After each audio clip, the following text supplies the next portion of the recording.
कश्मीर की धारा 370 को सदैव के लिए समाप्त करके आतंकवाद की ताबूत पर अंतिम कील ठोकने का कार्य किया। तो 5 अगस्त 2020 ठीक एक वर्ष के बाद 492 वर्षों का ऐतिहासिक कालखंड भी हम सबको देखने को मिला है। हम सब सौभाग्यशाली हैं कि हमारी पीढ़ी के सामने सारे कार्य संपन्न हो रहे हैं और हम भव्य मंदिर निर्माण का मार्ग देख पाएंगे। महोदय, इस अवसर पर बहुत सारे लोगों के वक्तव्य इसके बाद जिस रूप में आए हैं, जिन लोगों को राम के वास्तविकता पर ही विश्वास नहीं था, उन्हें राम की ताकत का एहसास अब तो हो रहा होगा। अब रोम की भाषा बोलने वाले लोग भी राम राम चिल्लाने लग गए हैं, भले ही वह परशुराम के बाने ही क्यों न हो, लेकिन उन्होंने चिल्लाना तो शुरू किया है। क्योंकि राम का नाम तो ऐसा है कि आप जिस भी रूप में ले लें, राम के नाम पर ले लें, चाहे परशुराम के नाम पर ले लें और चाहे मरा के नाम पर ले लें, वो तो हर एक का उद्धार कर देता है। लेकिन उन लोगों ने भी ये भाषा बोलनी शुरू कर दी है, क्योंकि उन्हें मालूम है कि भारत के अंदर राम नाम से ही बेतरनी पार होने वाली है, बाकी कोई उसका आधार नहीं है। और इस देश की जनता जनार्दन ने बार बार साबित करके दिखाया है। महोदय, ये वही लोग थे जिन्होंने राम सेतु का भी विरोध किया था, जिन्होंने सांप्रदायिकता कानून के नाम पर देश की भावनाओं के साथ खिलवाड़ करने का प्रयास किया था, इस समाज को बांटने का प्रयास किया था। आज फिर वे अपनी उस विभाजनकारी मंशा के रूप में फिर से आगे आ गए हैं और फिर से इस प्रकार की कुत्सित राजनीति करने के लिए फिर समाज को विभाजित करने की ओर अग्रसर कर रहे हैं। ये वही लोग हैं जिन लोगों ने राम भक्तों पर गोलियां चलाई थी। ये वही लोग हैं जो लोग आज जातिवाद का नारा कर रहे हैं, लगा रहे हैं, जातीयता का झंडा लेकर के चल रहे हैं। ये वही लोग हैं जब सत्ता में आते हैं तो कन्नौज के एक नीरज मिश्रा नाम के भारतीय जनता पार्टी के कार्यकर्ता का सिर काट करके ब्रीफकेस में भर करके अपने आप मंगाते हैं और उस शर्मनाक घटना के बाद भी जनता से माफी नहीं मांगते। ये वही लोग हैं जो तिलक और तिराजू की बात करके समाज को बार बार गाली देते थे और आज फिर नए रूप में बने हुए उत्साह और उमंग के माहौल में किस प्रकार से जहर घोलने का कार्य कर रहे हैं, समाज देख रहा है। लेकिन राम का काज है, ये चलता रहेगा।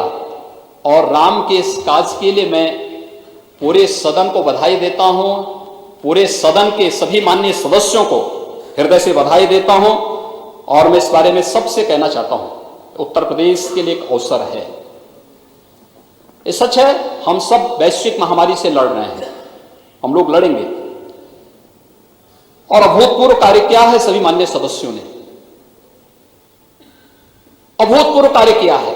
आज उत्तर प्रदेश के अंदर मैं आंकड़ों पे जब आऊंगा तो वे आंकड़े किस रूप में सामने आते हैं, बताते हैं कि एक एक व्यक्ति ने, एक एक जनप्रतिनिधि ने सेवा की जो अप्रतिम मिसाल प्रस्तुत की है, उसका परिणाम है कि देश के अंदर सबसे बड़ी आबादी का राज्य अपने यहां कोरोना को नियंत्रित, काफी हद तक नियंत्रित करने में सफल रहा है। और उस कार्यक्रम को आगे बढ़ाने की दिशा भी हमारे सामने अयोध्या में श्री राम मंदिर निर्माण की कार्रवाई, यह एक अभूतपूर्व घटना है। और इस अभूतपूर्व घटना को आने वाले समय के लिए और भी स्मरणीय बनाने के लिए हम सब उस दिशा में एक नए प्रयास के साथ अयोध्यापुरी के विकास की एक नई रूपरेखा तैयार कर रहे हैं। लेकिन अभी तो हमें अयोध्या में 5 अगस्त को राम जन्मभूमि मंदिर निर्माण के लिए जिस कार्य का शुभारंभ आदरणीय प्रधानमंत्री जी ने किया है, उस कार्य के प्रसाद को देश के अंदर हर प्रदेश तक, हर जनप्रतिनिधि तक पहुंचाने के अभिनव कार्य को हमें अपने हाथों में लेना है। और मुझे लगता है ये प्रसाद देश के अंदर और दुनिया के अंदर पहुंचना ही चाहिए। और ये उत्तर प्रदेश में सरकार इस दायित्व को निभाएगी कि प्रसाद सब तक पहुंचेगा। मैं जानता हूं हमारे बहुत सारे जनप्रतिनिधियों को, माननीय विधायकों को प्रसाद यहां मिला है, हमारे अयोध्या के माननीय विधायक जी लेकर के आए हैं। जो बचे होंगे सरकार भी उन तक पहुंचाने का कार्य करेगी और फिर वे हमारे ब्रांड एम्बेसडर बनकर के, जैसे प्रयागराज कुंभ के समय मंत्री परिषद के सभी माननीय मंत्रियों ने जाकर के देश के अलग अलग राज्यों में जाकर के ब्रांड एम्बेसडर के रूप में प्रयागराज कुंभ को एक यूनिक इवेंट के रूप में प्रस्तुत किया, उसी रूप में हम लोग अयोध्या की इस घटना को भी देश और दुनिया के सामने प्रस्तुत करेंगे। तो उत्तर प्रदेश में ढेर सारी संभावनाएं आगे बढ़ेंगी और उस रूप में हम लोग इस कार्यक्रम को आगे बढ़ाने का कार्य करेंगे। यह एक कार्य इस अवसर पर हम लोग करना चाहते हैं। महोदय, राम और परशुराम में तात्विक रूप से कोई भेद नहीं, दोनों भगवान विष्णु के ही अवतार हैं। इस थोड़ा बुद्धि का भेद है। जहां पर बुद्धि का स्तर संकीर्ण और छोटा होता है वे लोग भ्रम में पड़ते हैं, लेकिन तात्विक रूप से शास्त्र ने कोई भेद नहीं माना है, कोई भेद नहीं माना है। और फिर हम सब के यहाँ लोक भाषा में संत तुलसीदास जी ने तो बहुत अच्छे ढंग से इसकी विवेचना की है, बहुत अच्छे ढंग से इसको प्रस्तुत कर दिया है। जब धनुष भंग के समय भगवान परशुराम पधारते हैं तो मर्यादा पुरुषोत्तम भगवान श्री राम के ही मुंह से उन्होंने कह दिया कि राम मात्र लघु नाम हमारा, परशु सहित बड़ नाम तुम्हारा। देव एक गुण धनुष हमारे, नव गुण पनम पुनीत तुम्हारे। सब प्रकार हम तुम सन हारे, क्षमो विप्र अपराध हमारे। ये भगवान राम की मर्यादा है भगवान परशुराम के प्रति इस प्रकार के सम्मानजनक शब्दों का उद्धारण करना कि हे देव हमारे तो एक ही गुण है धनुष, लेकिन आपके तो परम पवित्र सम दम तप शौच क्षमा सरलता ज्ञान विज्ञान और आस्तिकता, ये सभी 9 गुण आप में हैं। हम तो सब प्रकार से आपसे हारे हैं क्योंकि आप विप्र हैं और हमारे अपराधों को क्षमा कीजिए, ये भगवान राम ही कह सकते हैं। और भगवान परशुराम ने भी फिर यही बात कही कि राम रमापति कर धन लेहूं, खींचों मिटे मोर संदेहूं। यह है भारत की मर्यादा।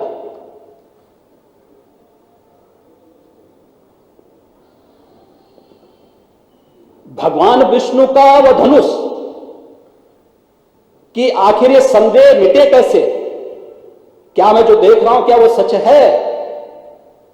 और उन्होंने यही कहा, हे राम जो मैं देख रहा हूं ये धनुष लीजिए, इसका संधान कीजिए। और वो धनुष स्वतः ही राम के पास पहुंचता है और उसके बाद पुनः भगवान परशुराम के मुंह से निकल पड़ता है कि जय रघुवंश बनज बन भानु, गहन दनुज कुल दहन कृषानु। जय सुर विप्र धेनु हितकारी, जय मद मोह कोह ब्रह्महारी। कही जय जय जय रघुकुल केतु, भृगुपति गए बनहि तप हेतु। अगर उन्होंने राम और परशुराम के महत्व को समझा होता तो अपनी जातिवादी विभाजनकारी कुत्सित मनसाओं को व्यक्त करने के बजाय देश की खुशी के साथ ये लोग भी उमंग और उत्साह के साथ आए होते तो भारत की ताकत कई गुना बढ़ी होती। लेकिन दुर्भाग्य है उन लोगों का, वो देश की खुशी के साथ खुश नहीं हो सकते, क्योंकि देश की खुशी के साथ, राष्ट्र मंगल की खुशी के साथ वही लोग खुश हो सकते हैं जिनमें मर्यादा होती है, जिनमें धैर्य होता है। और लोकतंत्र में मर्यादा और धैर्य अत्यंत महत्वपूर्ण है, क्योंकि लोकतंत्र बगैर लोक लाज के नहीं चलता। ये लोक लाज बहुत महत्वपूर्ण होता है। व्यक्ति कुछ समय के लिए झूठ का सहारा लेकर के समाज के चेहरे पर धूल तो झोंक सकता है, लेकिन विधाता से कभी बच नहीं सकता है, कभी नहीं बच सकता है। और ये गलती वे लोग कर रहे हैं जो 492 वर्षों की गलती के परिमार्जन के फलस्वरूप अयोध्या में जो अवसर आया है, उस अवसर पर भी जिन लोगों ने राजनीति करके और उस अवसर को धूमिल करने का प्रयास किया है, महोदय, उन लोगों को समाज जवाब देगा, समय के अनुरूप जवाब देगा, अवश्य जवाब देगा। महोदय, देश वैश्विक महामारी कोरोना से जूझ रहा है और उत्तर प्रदेश भी उस महामारी से जूझ रहा है। पूरी दुनिया से त्रस्त है और पूरी दुनिया के अंदर जिस प्रकार का माहौल है, बड़ी पैमाने पर मौतें हुई हैं, करोड़ों की संख्या में संक्रमित लोग हुए हैं, व्यापक पैमाने पर अर्थव्यवस्था पर इसका असर पड़ा है, आस्था पर कहीं ना कहीं आस्थाएं आहत होती हुई दिखाई देती हैं। हम लोगों को भी मजबूरी में लोगों के लिए बोलना पड़ता है कि नहीं, पहले संक्रमण को रोकने के लिए हम जन आस्था को बचाएं, लोगों को बचाएं, और फिर इसके बाद फिर हमें बोलना पड़ता है कि हो सकता है कि कुछ समय के लिए हमें अपने पर्व और त्योहार स्थगित करने पड़े, और इसको करना भी पड़ रहा है। लोग कर रहे हैं, सहयोग कर रहे हैं। मैं अभिनंदन करूंगा समाज का, उन सभी का।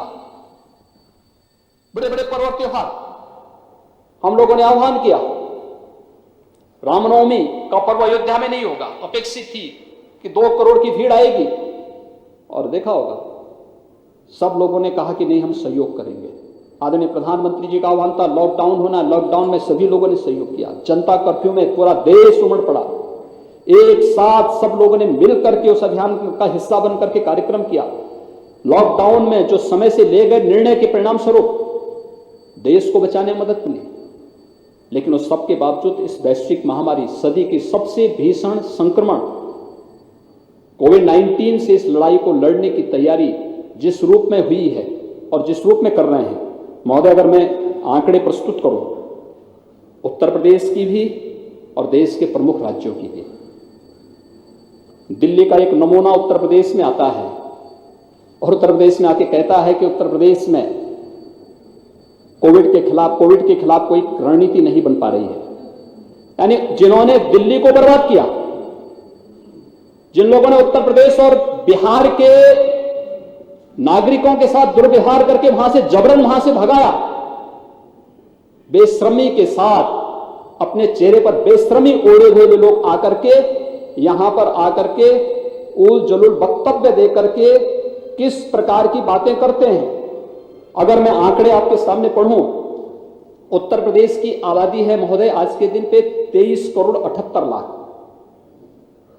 और उत्तर प्रदेश के अंदर कुल पॉजिटिव केस हैं 1,72,000, सक्रिय केस हैं 48,000, उपचारित हुए हैं 1,21,000, मृत्यु हुई है 2,700, कुल टेस्ट हुए हैं 41,84,900। हमारे पास 10 लाख पे केस कुल 744 हैं, मृत्यु प्रति 10 लाख में 12 है, और मृत्यु दर है 1.6%। ये देश के अंदर न्यूनतम मृत्यु दर है। और महोदय, दिल्ली से जो एक नमूना आता है, इसको इसकी वास्तविकता हम बताते हैं। दिल्ली की कुल आबादी है 1 करोड़ 80 लाख। दिल्ली में कुल पॉजिटिव केस हैं 1,56,000। दिल्ली में मृत्यु हुई है 4,235, यानी उत्तर प्रदेश के 2,700 की तुलना में 4,200। यूपी में प्रति 10 लाख पे केस हैं 744, दिल्ली में है 7,880।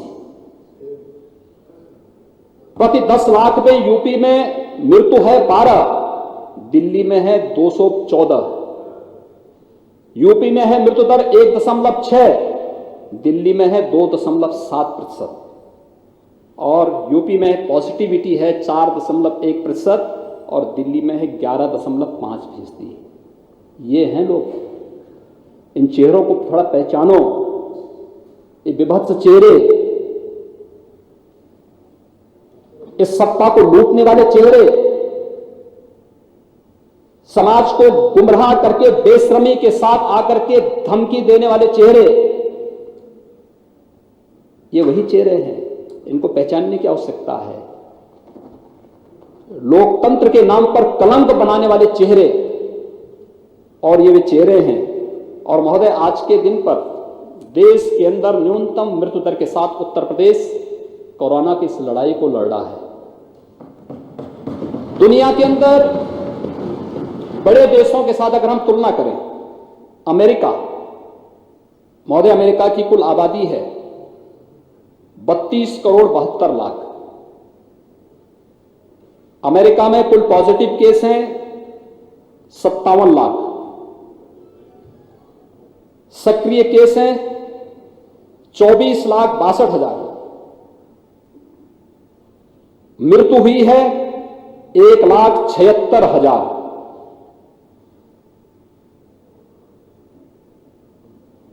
प्रति 10 लाख पे केस हैं 17,209। मृत्यु दर है, मृत्यु प्रति 10 लाख में है 532 और मृत्यु दर है 3.1% और पॉजिटिविटी दर है 7.8%। अमेरिका दुनिया की सबसे बड़ी सामरिक ताकत भी है, आर्थिक ताकत भी है। ब्राजील, आबादी है 20 करोड़ 95 लाख। इनके यहां कुल पॉजिटिव केस हैं 34,60,000, सक्रिय केस हैं 7,35,000, मृत्यु हुई है 1,11,000। प्रति 10 लाख पे केस हैं 16,264, प्रति 10 लाख पर मृत्यु हुई है 523, मृत्यु दर है 3.2% और पॉजिटिविटी है 25.2%। ये महोदय, ये आंकड़े हैं दुनिया के भी और देश के भी, और इन आंकड़ों के बीच में हम लोगों को कार्य करना, यहां पे हम लोगों ने और पूरी टीम ने कार्य किया। उत्तर प्रदेश पहला राज्य था जिसने अपने यहां के श्रमिकों,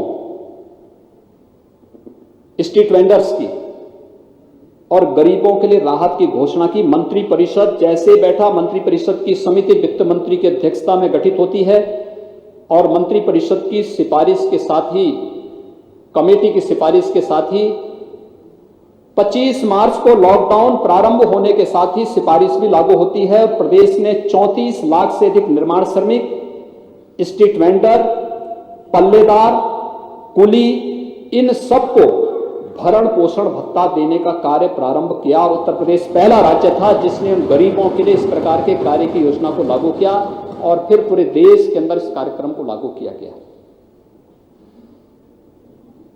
महोदय, 18 करोड़ लोगों को अप्रैल माह से लेकर के अब तक लगातार महीने में 2-2 बार खाद्यान्न देने का कार्य हो रहा है उत्तर प्रदेश के अंदर, प्रधानमंत्री गरीब कल्याण पैकेज के अंतर्गत और उत्तर प्रदेश पीडीएस की जो स्कीम है उसके अंतर्गत भी ये कार्यक्रम लगातार चल रहे हैं। कोरोना कालखंड में उत्तर प्रदेश पहला राज्य था जिसने किसानों की कोई भी समस्या को बाधित नहीं होने दिया। समय पे फसल की कटाई हो, हार्वेस्टर पहुंचे, रेपर पहुंचे, किसानों के यहां उनको कंबाइन मशीन उपलब्ध हो जाए, हमने परमिशन दी, वहां पर हर प्रकार की सुविधाएं उपलब्ध करवाई, सारे कार्यक्रम आगे बढ़े। 119 चीनी मिलें थी, सभी 119 चीनी मिलें इस दौरान चलाई गई। 2,500 कोल्ड स्टोरेज थे, सभी कोल्ड स्टोरेज चलाए गए। और तो और उत्तर प्रदेश के सामने 25 को लॉकडाउन होता है मार्च को, 27 तारीख को दिल्ली से जबरन उत्तर प्रदेश और बिहार के लोगों को भगा दिया जाता है। और उसके बाद जो स्थिति पैदा होती है, जिस प्रकार की स्थिति पैदा होती है।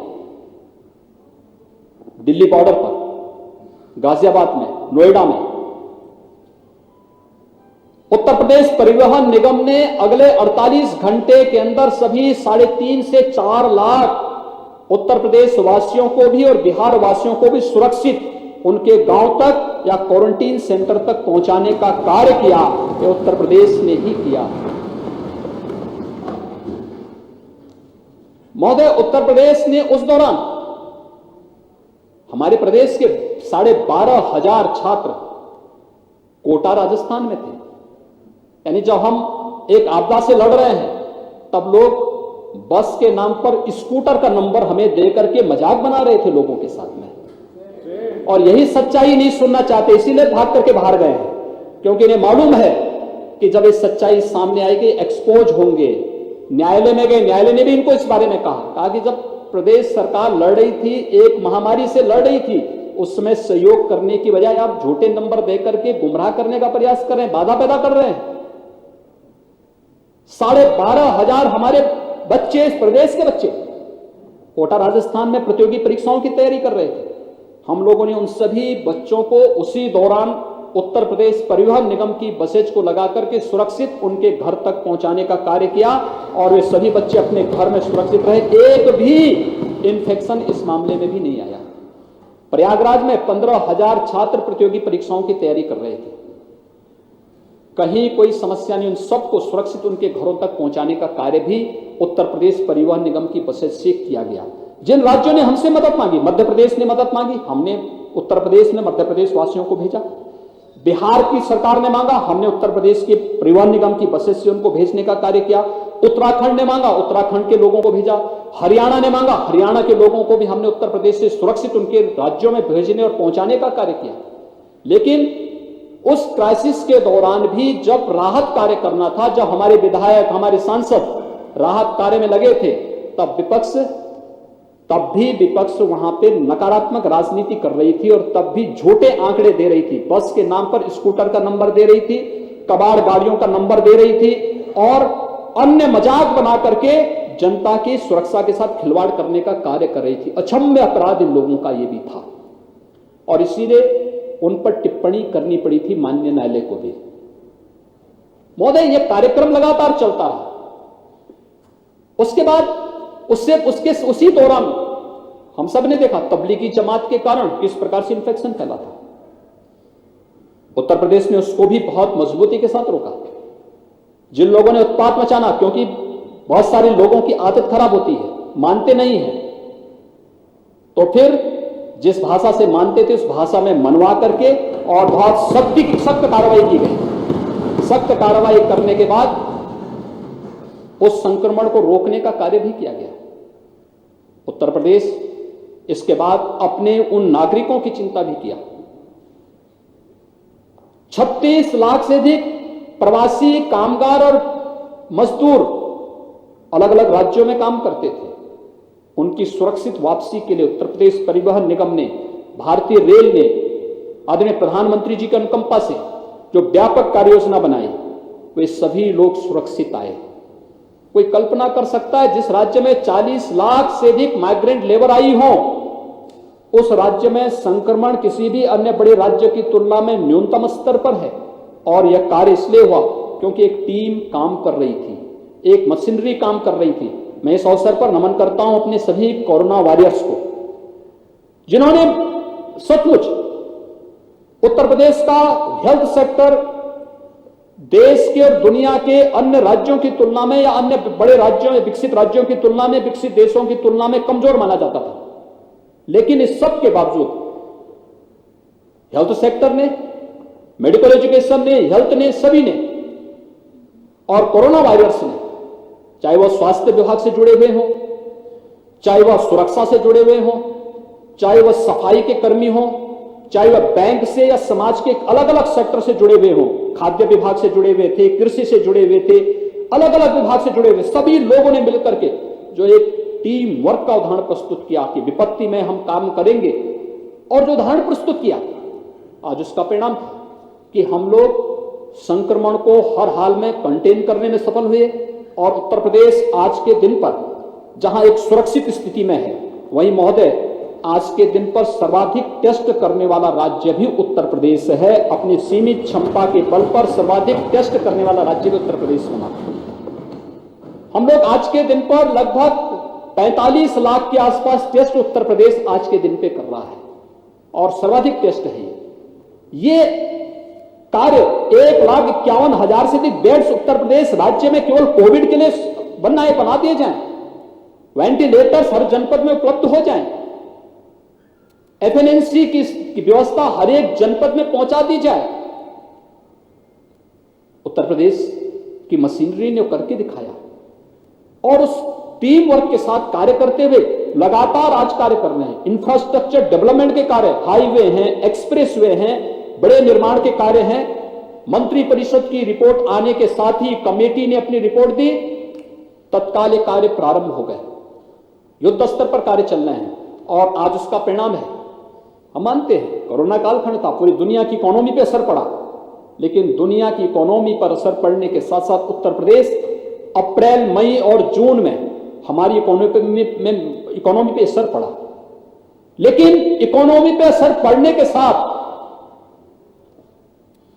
हम लोग जुलाई में अगर विगत वर्ष की तुलना अगर करें तो केवल 3% राजस्व की कमी हमारी रह गई है और मैं अनुमान करता हूं कि खन्ना जी की टीम उसको भी इस अगस्त महीने में पूरा करते हुए राजस्व की पूरी भरपाई कर देगी और फिर जो माननीय जनप्रतिनिधियों की भावनाएं हैं कि विकास के लिए और पैसा चाहिए, उसकी भी पूर्ति की जा सकेगी। इस दिशा से मैं उम्मीद करता हूं कि कार्य हम लोग अब जिस दिशा में तेजी के साथ आगे बढ़े हैं, ये कार्य अभूतपूर्व कार्य हुआ, हर एक ने कार्य किया।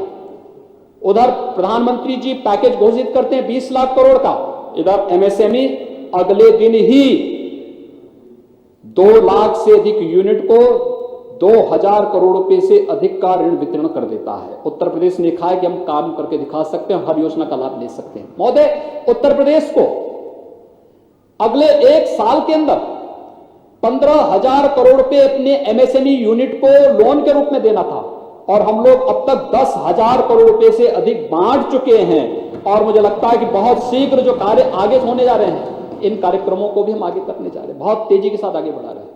हर एक सेक्टर, हर एक ने अभूतपूर्व कार्य का, पावर में, बिजली,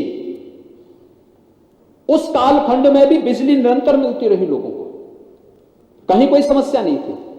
और हम आभारी हैं आदरणीय प्रधानमंत्री जी के और सूचना और प्रसारण मंत्री भारत सरकार के, जिन्होंने रामायण और महाभारत के नाम पर एक बार फिर से लोगों में एक नई ऊर्जा का संचार कर दिया। पूरे कई बार तो मैं देख रहा था, उस दौरान मैं देखता था कि रामायण इस समय भी अगली बार भी क्यों वही बार कैसे आ रहा है, कि नहीं, लोगों की डिमांड है। यह है भारत की भावना। अगर इस भावना को समझने का प्रयास किया होता विपक्ष ने, तो राम के प्रति इस प्रकार की अनर्गल टिप्पणी ये लोग नहीं करते। लेकिन खैर, जो राम का हुआ उसके सारे काम अपने आप सिद्ध होते हुए चलते हैं। और जो भारत की परंपरा भी है, जिसने राम का नाम लिया वह सबके लिए पूज्य हो गया। बजरंग बली हनुमान हो या फिर महर्षि वाल्मीकि हो, सबके लिए पूज्य हो गए, त्रिकालदर्शी हो गए। हर देश, हर काल परिस्थिति में हर प्रकार की मानवता के लिए पूज्य हो गए। लेकिन जिसने राम के साथ द्रोह किया, मारीच की तरह उसको दुर्गति को भी प्राप्त होना पड़ा है। ये हमें नहीं भूलना चाहिए।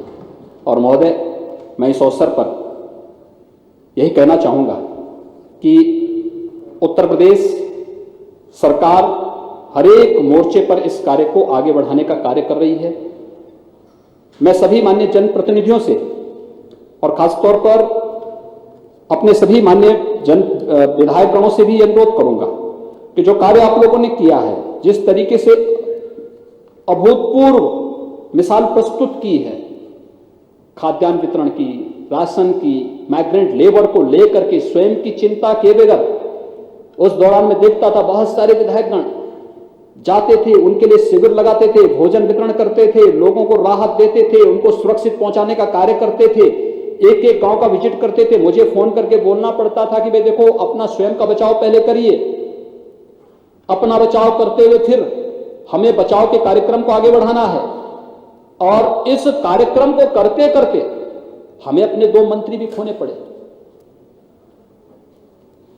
ये हमारे लिए एक त्रासदी है, लेकिन इस महामारी से लड़ते हुए भी उत्तर प्रदेश अगर 24 करोड़ लोगों के जनविश्वास का प्रतीक बना हुआ है तो हमें इस विश्वास को और मजबूती से आगे बढ़ाना है, क्योंकि नवंबर तक अभी खाद्यान्न की योजना महीने में 2 बार जो देने की कार्रवाई चल रही है, इसको मजबूती के साथ आगे बढ़ाना। मैं अनुरोध करूंगा आप में से जितने भी मान्य जनप्रतिनिधि हैं, हर विधानसभा क्षेत्र में कोई ना कोई कस्बा है, कोई ना कोई नगर है। स्ट्रीट वेंडर के लिए बहुत अच्छी योजना आई है। इस स्ट्रीट वेंडर की योजना को अपने यहां लागू करने की तैयारी करिए। 10,000 का लोन हर स्ट्रीट वेंडर को अगर मिल जाता है तो मुझे लगता है उसका रजिस्ट्रेशन करना, एक बड़े आयोजन के माध्यम से उन लोगों को लोन मेला लगा करके लोन उपलब्ध करवाना और फिर डिजिटल पेमेंट के साथ आप उसको जोड़ देंगे, मुझे लगता है कि उसके जीवन में नया परिवर्तन होता हुआ दिखाई देगा।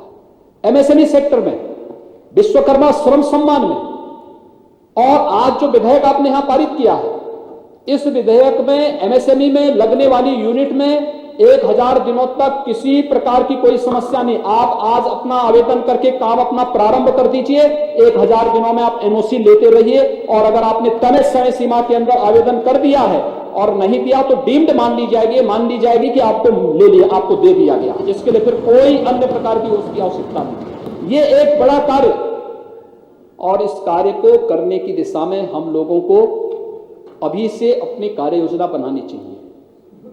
खाद्यान्न, हर गरीब को खाद्यान्न देने की व्यवस्था, जो गरीब है जिसके पास राशन कार्ड नहीं था, बनाइए आप राशन कार्ड। नेशनल पोर्टेबिलिटी ने तो यह भी व्यवस्था दे दी है, अगर उत्तर प्रदेश का कोई राशन कार्ड धारक है, अगर वह किसी ऐसे राज्य में जिसने अपने यहां ई-पॉस मशीन लगाई है, वहां पर भी उसने लगाई है, तो उत्तर प्रदेश में अगर खाद्यान्न नहीं लेना चाहता, महाराष्ट्र में लेना चाहता, तो महाराष्ट्र में भी उसको मिल सकता है। या महाराष्ट्रवासी है, अगर उसको वहां खाद्यान्न उसने नहीं लिया है और वह अपने राशन कार्ड से वहां पे महाराष्ट्र में बने हुए राशन कार्ड से उत्तर प्रदेश में राशन लेना चाहता है, उसको उत्तर प्रदेश में सुविधा प्राप्त हो सकती है। नेशनल पोर्टेबिलिटी ने, प्रधानमंत्री जी ने यह सुविधा दे दी है। हम प्रधानमंत्री जी के आभारी हैं कि उन्होंने नेशनल पोर्टेबिलिटी की व्यवस्था को लागू किया। उत्तर प्रदेश सबसे बड़ी आबादी का राज्य होने के बावजूद भी हमने इसको उत्तर प्रदेश के अंदर लागू किया है। यह सुविधा हम उत्तर प्रदेश को दे चुके हैं। एक बड़ा कार्यक्रम इसके साथ चल रहा है। मैं अपील करूंगा आपसे, पावर सेक्टर में बड़ा कार्य होने जा रहा है। 1.5 साल का समय भी आपके पास नहीं चुनाव के लिए। जितने मजरे हैं विद्युतीकरण के लिए, अपनी पूरी सूची बना करके सरकार को उपलब्ध करवाएं, विभाग को उपलब्ध करवाएं। 1 साल के अंदर प्रयास करें, एक अभियान चला करके सभी मजरों तक विद्युतीकरण का कार्य प्रारंभ कर पूरा करवा दे। सरकार पूरा पैसा इसके लिए उपलब्ध करवाएगी। इसके लिए पैसे की कोई कमी नहीं आड़े आने वाली है। सड़कों के लिए व्यापक कार्य योजना को लेकर के हम कार्य करने जा रहे हैं। इंफ्रास्ट्रक्चर डेवलपमेंट के लिए, सबसे बड़ी आबादी का राज्य होने और सब आर्थिक स्थिति अन्य राज्यों की तुलना में उतनी मजबूत न होने के बावजूद भी पूर्वांचल एक्सप्रेसवे का काम तय समय सीमा के अंदर पूरा होगा। उत्तर प्रदेश सरकार इस कार्य को तेजी के साथ आगे बढ़ा रही है। बुंदेलखंड एक्सप्रेसवे तय समय सीमा के अंदर पूरा होगी। डिफेंस कॉरिडोर का काम तय समय सीमा के अंदर तेजी के साथ आगे बढ़ रहा है। गंगा एक्सप्रेसवे का काम मेरठ से प्रयागराज तक, यह कार्य राज्य सरकार अपने स्तर पर औद्योगिक विकास विभाग इस कार्य को कर रही है। लेकिन साथ साथ हमने भारत सरकार से भी अनुरोध किया है कि मेरठ को हरिद्वार तक जोड़ने और प्रयागराज को काशी तक जोड़ने के लिए इस एक्सप्रेसवे को कर देंगे तो गंगा एक्सप्रेसवे पूरी इस मंशा को पूरा कर देगा कि हरिद्वार से लेकर के और हम लोग काशी तक इस गंगा एक्सप्रेसवे के माध्यम से उत्तर प्रदेश को पूरब से पश्चिम तक जोड़ने का एक बड़ा कॉरिडोर दे देंगे और एक विकास का बहुत बड़ा गलियारा बनेगा। औद्योगिक विकास विभाग ने इन सभी एक्सप्रेसवे को एक्सप्रेसवे तक सीमित नहीं रखा है। इसमें हमारे जगह जगह क्लस्टर बनेंगे, औद्योगिक क्लस्टर बनेंगे अलग अलग। कहीं एमएसएमई का बन जाएगा, कहीं फूड प्रोसेसिंग का बन जाएगा, कहीं पे टेक्सटाइल का बन जाएगा, कहीं पे किसी अन्य उसका बन जाएगा। अलग अलग हमारे पास पहले से मौजूद हैं। वन डिस्ट्रिक्ट वन प्रोडक्ट की कार्य योजना बहुत प्रभावी योजना है। आत्मनिर्भर भारत की परिकल्पना का आधार उत्तर प्रदेश के अंदर वन डिस्ट्रिक्ट वन प्रोडक्ट की योजना बनेगी और इस योजना को जितना हम अपने अपने जनपद की एक एक योजना को लेकर के उसको प्रमोट करें। अभी एमएसएमई विभाग ने हर जनपद में फैसिलिटी सेंटर बनाने की कार्रवाई प्रारंभ की। अभिनव योजना है। उसकी मार्केटिंग, उसकी ब्रांडिंग, उसको डिजाइनिंग के साथ जोड़ना, व्यापक पैमाने पर उस कार्यक्रम को आगे बढ़ाना, यह कार्य हमें व्यापक पैमाने पर आगे बढ़ाने के लिए तय करना होगा। और इस दृष्टि से आज एक कार्य, इस व्यवस्था को तेजी के साथ हम आगे बढ़ा रहे हैं। मैं विश्वास के साथ कह सकता हूं कि कोरोना के खिलाफ देश की इस लड़ाई में उत्तर प्रदेश अपनी प्रमुख भूमिका के साथ सामने आएगा। आज हर व्यक्ति उत्तर प्रदेश की इस भूमिका को स्वीकार करता है, चाहे वह स्वास्थ्य विभाग की, चिकित्सा शिक्षा विभाग की, यानी हर एक विभाग में हर एक विभाग अपने अपने स्तर पर उस कार्य को तेजी के साथ आगे बढ़ाने का कार्य कर रहा है। आज जब विपक्ष के पास कोई मुद्दा नहीं तो फिर घूम फिर करके वह अपनी उन पुरानी आदतों के साथ फिर से जुड़ रहा है, क्योंकि जो आदतें बोला जाता है ना, आदत बुरी आदत जाती नहीं है, बुरी आदत जाती नहीं, अपनी वही विभाजनकारी संकीर्ण मानसिकता, और उस संकीर्ण मानसिकता के साथ जो कार्य कर रहे हैं वह कार्य मुझे लगता है कि इतिहास कभी उन्हें माफ करेगा नहीं, कभी नहीं माफ करेगा। महोदय, यह कार्य कोविड-19 की दृष्टि से आदरणीय प्रधानमंत्री जी के नेतृत्व में देश जिस मजबूती से लड़ रहा है, हम उसको बहुत मजबूती के साथ आगे बढ़ाएंगे। इस दौरान कोविड-19 के साथ साथ हम बाढ़ से भी जूझ रहे हैं। प्रदेश के अंदर 40 जिले हमारे बाढ़ के प्रति संवेदनशील हैं। मुझे कुछ जिलों में जाने का अवसर मिला, लेकिन मैंने देखा है, मैं प्रतिदिन की रिपोर्ट लेता हूं और मैं देखता हूं हमारे जनप्रतिनिधिगण कोई नाव में बैठ करके, कोई स्टीमर में बैठ करके, कोई गरीबों के बीच में जाकर के खाद्यान्न दे रहा है। और मुझे लगता है कि जिस भी जनप्रतिनिधि ने खाद्यान्न के पैकेट गरीब तक पहुंचाए हैं, मुझे लगता है उस गरीब बेचारे के लिए हमेशा के लिए वो यादगार बनेगा, क्योंकि लगभग 50 किलो का पूरा खाद्यान्न का पैकेट है।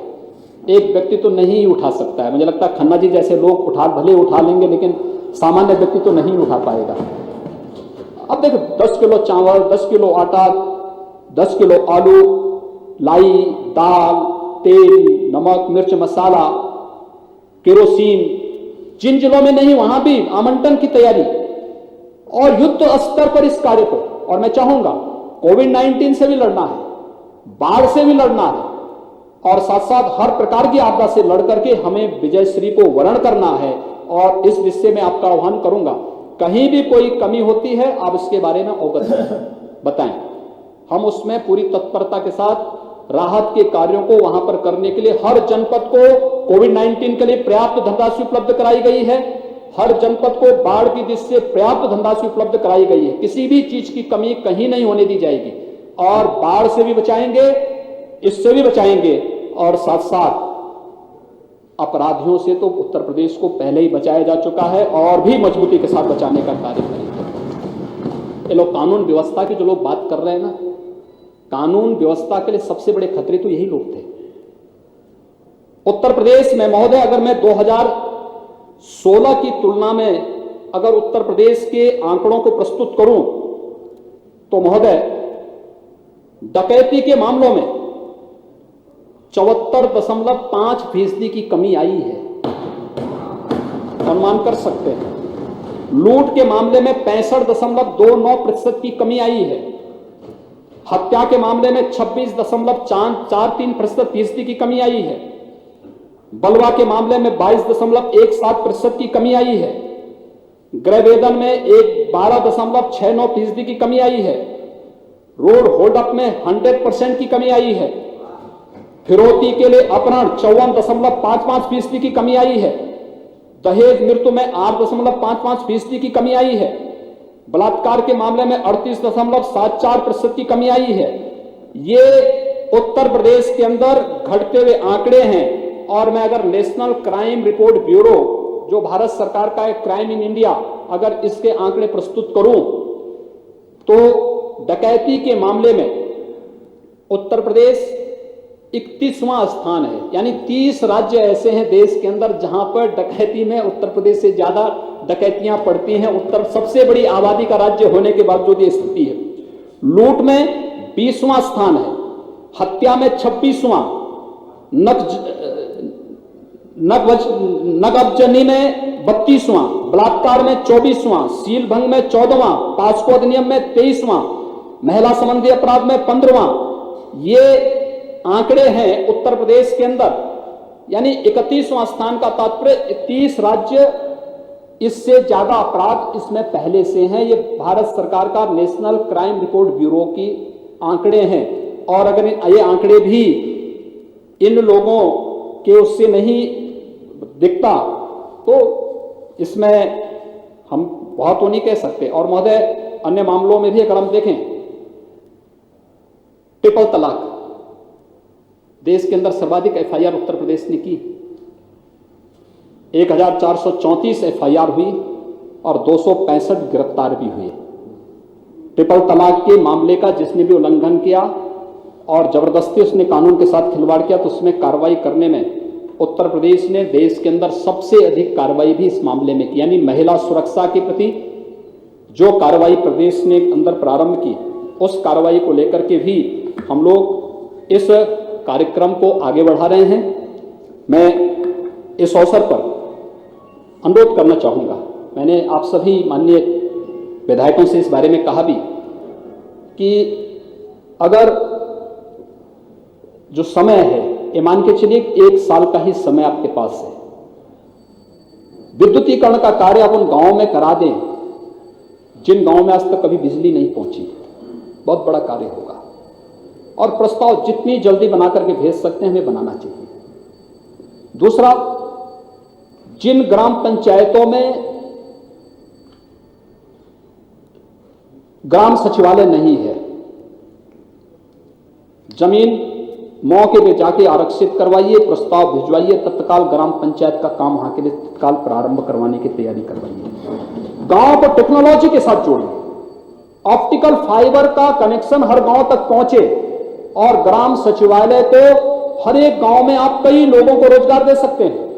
जैसे रोजगार की दृष्टि से बहुत बड़ा कार्य हो सकता है और वह कार्य है खासतौर पर जो बहुत बड़ा कार्य हो सकता है, जैसे इस समय ग्राम्य विकास और पंचायती राज की तरफ से एक कार्य बैंकिंग क्रॉसपॉन्डेंट सखी के रूप में प्रारंभ होने जा रहा है।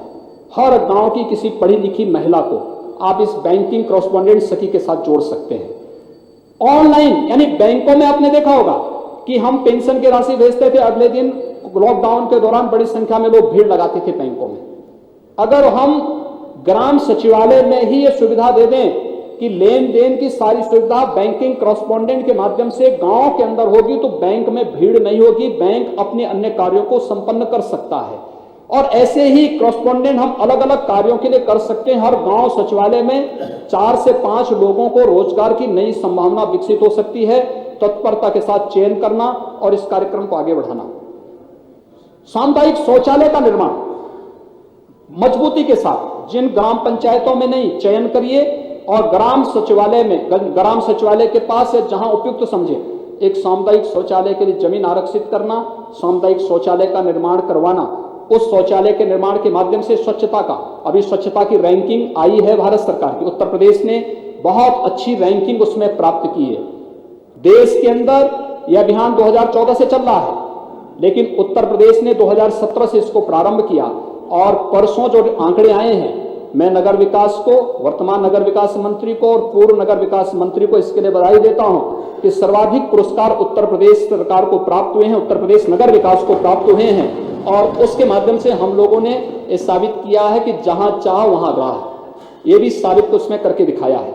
और महोदय, ये सारे आंकड़े इस बात को प्रदर्शित करते हैं कि हम लोग इन कार्यक्रमों को बहुत मजबूती के साथ आगे बढ़ाएंगे। लेकिन हमें विपक्ष की उस कुत्सित मंशा को भी समझना पड़ेगा जो अब हताश और निराश हो चुका है। बहस और वह किसी भी डिबेट का सामना नहीं करना चाहता है क्योंकि उसके पास कोई मुद्दे नहीं। वह इसलिए हताशा निराशा में इस प्रकार के हथकंडे अपनाएगा, हर जगह इस प्रकार की चीजें अपनाएगा। उस षड्यंत्र से बचते हुए अगर हम लोग उनको उनकी वास्तविक स्थिति को का आभास करा सके और बता सके कि आपके द्वारा ये चीजें हो रही हैं और ये कार्य हो रहे हैं। हम अपनी उपलब्धियों को बोलने में संकोच न करें। मेरा ये मानना है सभी विधायकों ने अपने अपने विधानसभा क्षेत्र में इतना काम किया है, पिछले 20 वर्षों के दौरान कोई भी उतना काम नहीं किया होगा जितने 5 वर्ष के दौरान आप करके अपने अपने क्षेत्र में करके दिखा देंगे। ये अपने आप में बड़ी उपलब्धि आपके लिए। और बाकी जो बचे होंगे, हमारे पास 1.5 वर्ष का समय है। इस 1.5 वर्ष के दौरान तो ये बहुत स्पीड के साथ बढ़ी। अभी तक स्पीड हमारी अगर 120 की थी तो अब यही चलेगी 250 की स्पीड चलने वाली है।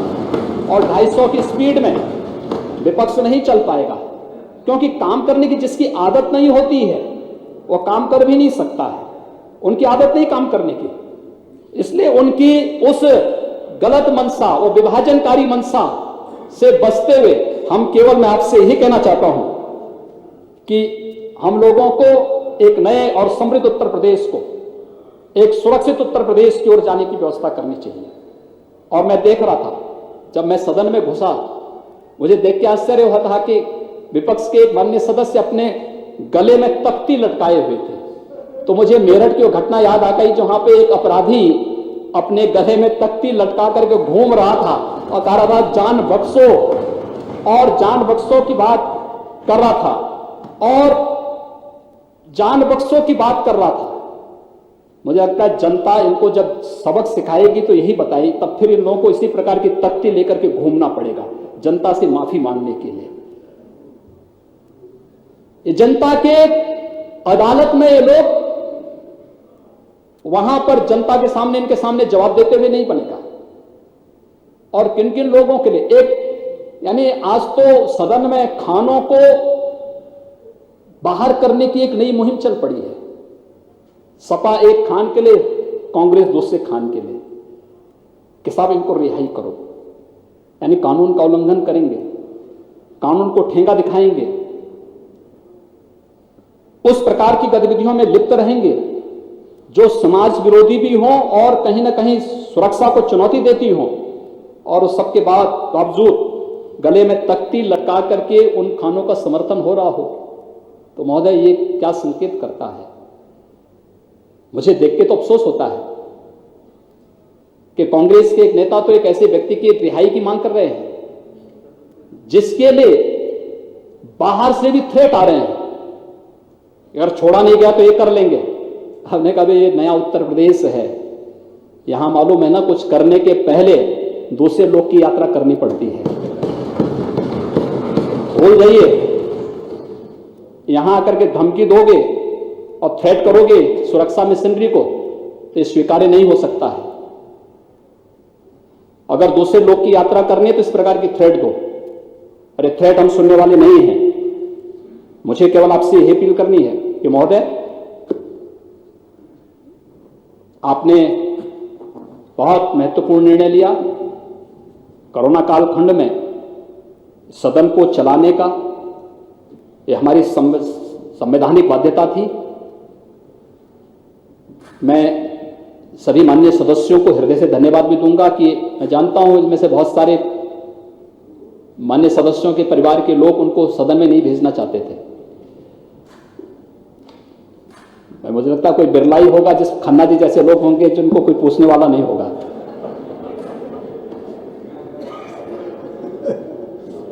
लेकिन ज्यादातर लोगों के परिवार से था कि इस समय सदन चलाने की आवश्यकता क्या है।